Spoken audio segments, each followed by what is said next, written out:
entendu ma voix, ô Seigneur. Je suis perdu sans toi, crois-moi. J'ai tant besoin de toi, ô Seigneur. Ne m'abandonne pas, sauve-moi.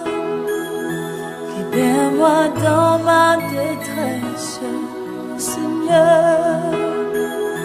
Ne t'éloigne pas de moi, protège-moi. Je fus blessé dès ma jeunesse, ô Seigneur. Je vais... Bien-aimés dans le Seigneur, bonjour.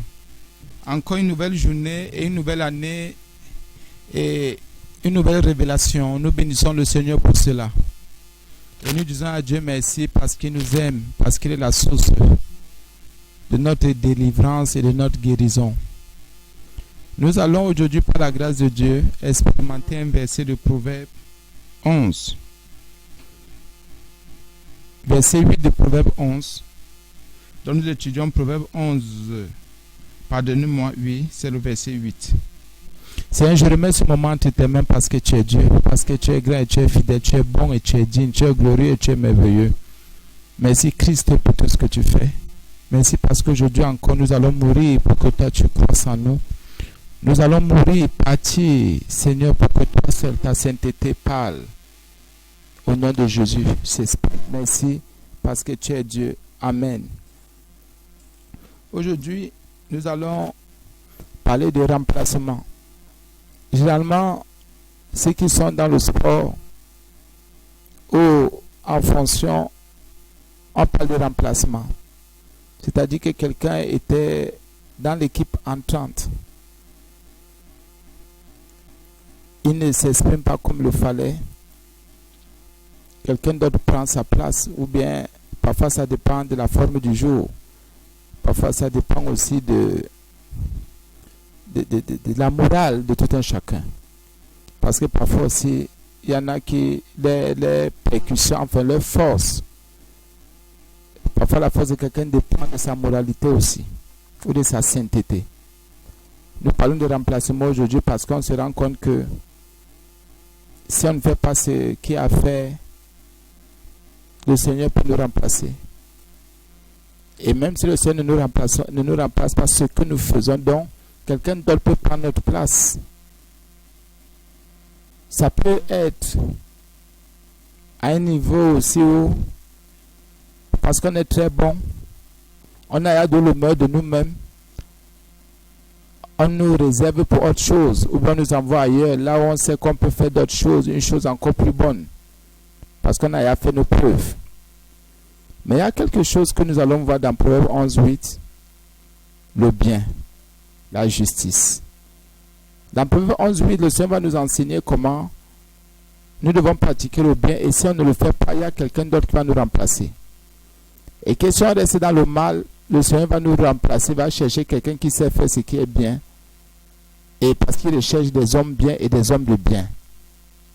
La Bible dit dans Proverbe 11, verset 8, le juste est délivré de la détresse.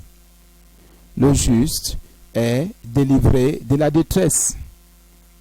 Mais le méchant prend sa place.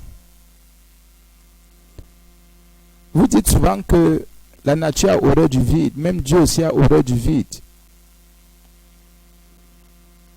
Ah oui, il faut toujours faire une action. De bien que tu sais faire, mon frère, ma soeur, fais-le avec foi, sachant que c'est pour le Seigneur que tu fais ce que tu as fait, que tu le fais.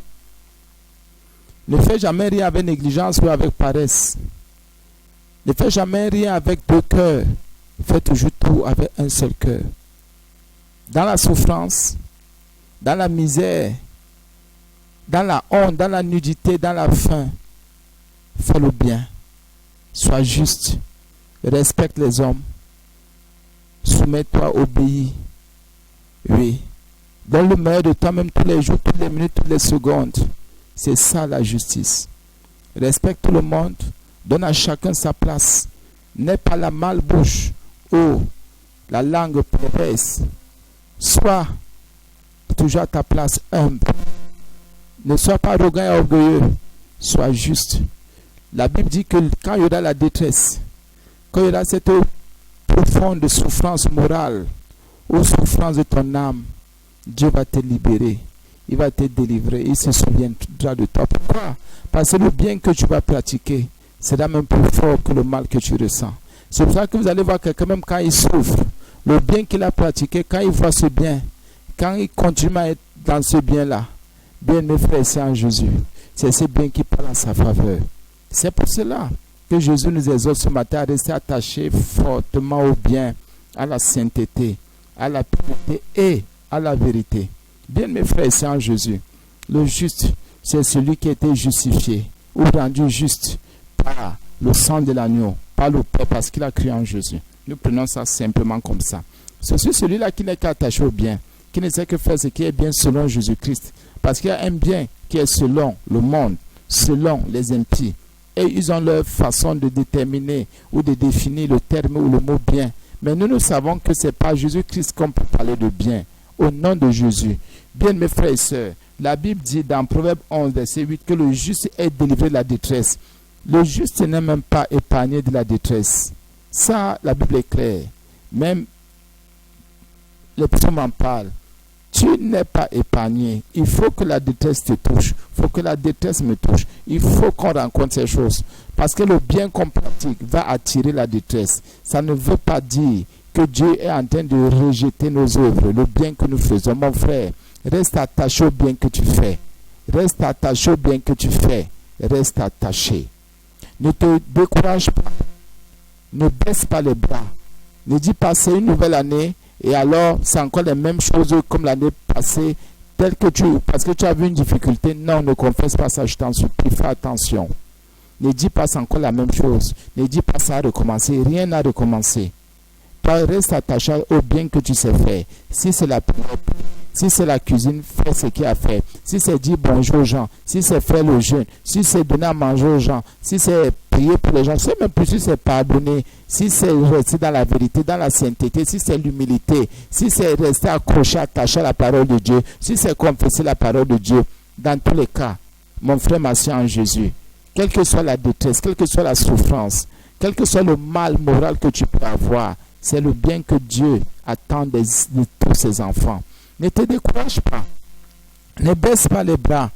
Parce que vous savez, quand la détresse arrive, la détresse a tendance à vouloir nous décourager, a tendance à vouloir nous faire baisser les bras, a tendance à vouloir faire comme si on n'a jamais rien fait, comme si on n'a jamais été bien ou des aides de bien. Non, mon frère, ma soeur, il y a beaucoup de choses qui vont se passer cette année. Il y a beaucoup de choses qui vont se produire. Mais une seule chose, une seule question, une seule question. Es-tu prêt? Es-tu prêt à continuer? Es-tu prêt à ne jamais baisser les bras? À dire, Seigneur, oh, tu m'accordes notre grâce en cette journée de faire ce qui est bien, d'aider quelqu'un, de soutenir quelqu'un, même si on ne me donne pas à manger, même si on ne me donne pas à boire, même si je n'ai pas d'argent. Je travaille pour cela. Écoutez un peu. À un moment donné, nous travaillons, et c'est ce qui est écrit, pour une nourriture qui ne va pas moisir, pour un salaire qui est éternel. Nous ne travaillons pas pour les choses physiques, visibles, éphémères. Nous travaillons pour l'éternité. La Bible dit que même si toi qui es juste là, toi qui es attaché au bien, toi qui respectes les gens, toi qui donnes à chacun son droit, tu sais, tel mérite ceci, je lui donne cela, tel mérite cela, tel mérite. Toi qui vis avec les gens comme ça, chacun a sa place dans son cœur, dans ton cœur. Chacun, tu traites chacun selon qu'il est. Le bon comme il est bon, même le méchant, tu le traites toujours avec bonté. Parce qu'en fait, c'est ça le juste. Le juste, lui traite même le méchant avec bonté. Ça dit, il ne s'appuie pas sur les rancœurs, sur les rancunes ou sur le mal que le méchant fait. Parce que Dieu dit à lui la vengeance et à lui la rétribution. La Bible dit que quand tu es dans la détresse, n'aie pas peur. Pourquoi avoir peur? Pourquoi avoir honte? Tu es en train de traverser des situations difficiles. Pourquoi ne pas croire que c'est encore la grâce que Dieu veut t'accorder? Il y a plutôt quelqu'un d'autre qui va venir prendre cette place-là et qui la mérite bien même. Mon frère, ma soeur en Jésus, une année nouvelle, un mois nouveau, une nouvelle façon de penser. Il faut que tu restes dans des pensées de victoire. Il faut que tu saches que la victoire est en toi. Christ est ta victoire. Vis dans ce monde comme quelqu'un qui dépend du roi, de Jésus-Christ. Ne vis pas comme un loser. Ne vis pas comme quelqu'un qui n'a jamais rencontré Jésus. Ne vis pas comme quelqu'un qui n'a jamais vu Jésus, qui n'a jamais reçu la révélation du Christ. S'il te plaît, sois juste, sois bon, sois affermi, sois fortifié en cette année-ci. S'il te plaît, ne sois pas négatif, sois positif, sois optimiste. Je t'en supplie, par les compassions de Christ. Ne soupçonne pas le mal, ne juge plus les gens. Reste dans ton coin, fais le bien, fais du bien, fais seulement encore du bien. Et le bien encore, sois fortement attaché à ces choses, s'il te plaît. Aie un cœur pur envers ce qui concerne tous les hommes que tu connais, toutes les femmes qui t'entourent, tous les hommes, les humains, au nom de Jésus. Bien-aimé, je t'en supplie, aie une nouvelle moralité, une nouvelle disposition spirituelle. Sois un être de bien. Même quand une pensée mauvaise veut venir, dis non, je suis un saint. Non, je suis une sainte. Je suis une sainte. Une sainte n'a pas ce genre de pensée. Un saint n'a pas ce genre de pensée. C'est ça la justice. C'est ça être juste. Il ne faut pas avoir des pensées mauvaises envers quelqu'un, à l'encontre de quelqu'un, pour attaquer quelqu'un. Non, non mon frère. Ton cœur compte beaucoup dans la justice. Un cœur bon. Chasser les démons. La puissance aussi parfois pardonner là où il n'y a même pas possibilité. Parfois il faut comprendre l'autre. Il faut se mettre à la place de l'autre. Il ne faut pas juger comme ça. Il ne faut pas trancher comme ça. Ce n'est pas ça la justice. La justice c'est l'amour aussi, mon frère, ma soeur en Jésus. C'est parfois rentrer en soi-même et dire, enfin même c'est la vie. Je suis de passage sur cette terre. Si je fais du mal à tel, je vais gagner quoi? En faisant du mal à tel autre, quel est le profit que j'aurai? Je n'aurai aucun profit. Parce que Jésus n'a fait du mal à personne. Au nom de Jésus, n'a fait du mal à personne. Jésus n'a détruit personne. En tant qu'humain, personne. Au contraire, il a fait du bien. Il a fait du bien. La détresse est une souffrance. La détresse est une souffrance. Oui, parfois il vient s'attaquer au juste. Il faut qu'on soit vrai. Elle s'attaque au juste. La tentation s'attaque souvent au juste. La tentation s'attaque à ceux qui sont amour, à ceux qui savent pardonner, à ceux qui sont patients. Oh Jésus, oui, à ceux qui sont patients. Ce n'est pas un problème. Mais maintenant, c'est ta compréhension.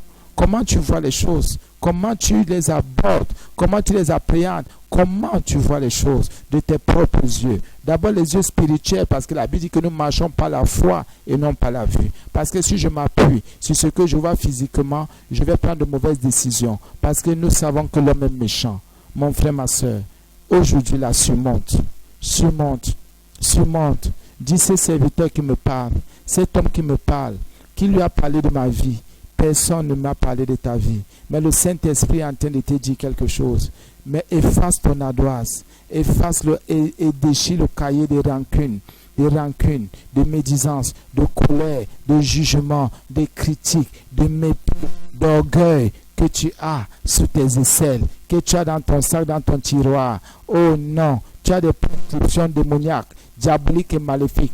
Pardonne à tout le monde. Laisse tomber cette année-ci. Commence, je voulais dire, de commencer une nouvelle vie. Pour certains, de commencer une nouvelle vie, c'est quoi? Il faut peut-être un nouveau travail, une nouvelle femme, un nouvel homme, un nouveau quartier, un nouveau pays, une nouvelle nation. Il faut de nouvelles choses. Ce n'est pas ça, recommencer une nouvelle vie. Recommencer une nouvelle vie pour nous qui sommes en Jésus, c'est quitter la mentalité ancienne, quitter la mentalité de méchants, de pécheurs, quitter la mentalité qui nous retenait en captivité. Oui, mon frère, ma soeur en Jésus. Une méchanceté qui nous retenait en captivité. Et maintenant, qu'est-ce que nous faisons? Nous revenons à Jésus. Nous nous repentons. Et nous gardons la justice. Nous défendons la justice. Nous la défendons. Il faut défendre la justice. Il faut vivre pour la justice. La Bible dit que maintenant dans la souffrance, celui qui est juste, il y a une grâce que Dieu lui accorde. Il y a le méchant qui prend sa place. Il y a le méchant qui prend sa place. Il y a le méchant qui prend sa place. Le méchant prend toujours la place du juste. Mais il faut que le juste insiste dans sa justice, dans le bien qu'il fait. Mon frère, ma soeur, que rien ne t'empêche jamais de faire ce qui est bien.